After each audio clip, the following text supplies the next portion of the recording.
दोस्तों, अमर की शादी में स्टेज पर जब वर और वधू को मालाएं पहनाई जा रही थी, तभी दुल्हन की बगल में खड़ी एक खूबसूरत लड़की ने मुस्कुराते हुए अपनी एक आंख दबा दी, तो अमर झेंप गया था।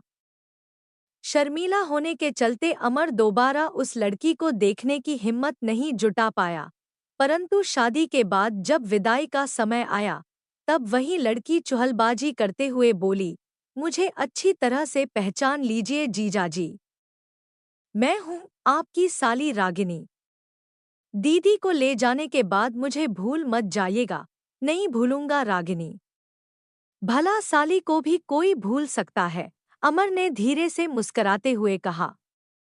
क्यों नहीं, जब घरवाली साथ में हो तो साली को कौन याद करता है। रागिनी ने हंसते हुए कहा, मैं हूं न तुम्हें याद करने वाला। अब फिक्र क्यों करती हो। कहते हुए अमर अपनी बीवी दिव्या के साथ घर से बाहर निकल आया। कुछ दिनों के बाद रागिनी अपने पिता के साथ दिव्या से मिलने उसके घर आई और एक हफ्ते के लिए वहीं रह गई, जबकि उसके पिता बेटी से मिलने के बाद उसी रात अपने घर वापस आ गए। पूरे देश में अब अनलॉक की शुरुआत हो चुकी थी। ऑफिस, बाजार वगैरह खुल गए थे। लॉकडाउन के दौरान बड़े पैमाने पर काम से लोगों की हुई छंटनी का असर हर तरफ दिख रहा था। लॉकडाउन के समय भारी तादाद में मजदूर अपने अपने गांव लौट गए थे। गांवों के हालात कोई अच्छे नहीं थे। वहां का समाज अपने लोगों को काम और भोजन मुहैया करा पाने में नाकाम साबित हुआ था।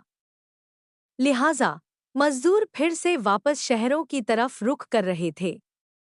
उसी शहर की तरफ जिसने मुसीबत में सबसे पहले उनका साथ छोड़ा था। दूसरे मजदूरों की तरह अब्दुल भी लॉकडाउन में परिवार समेत अपने गांव लौट आया था। उसने तय कर लिया था कि अब वह नोएडा कभी वापस नहीं जाएगा। पीढ़ियों से जिस गांव में उसका परिवार रहता आया हो, वहां उसे 2 जून की रोटी कमाने में कोई परेशानी नहीं होनी चाहिए। नोएडा में अब्दुल एक बहुमंजिला ऑफिस के बाहर सड़क के किनारे चाय का छोटा सा स्टॉल लगाता था, जिससे वह इतना कमा लेता था कि परिवार का गुजारा चल जाता था। यह बात उसको मालूम थी कि गांव में केवल खेती के मौसम में ही काम आसानी से मिल पाता है। खेती के मौसम के बाद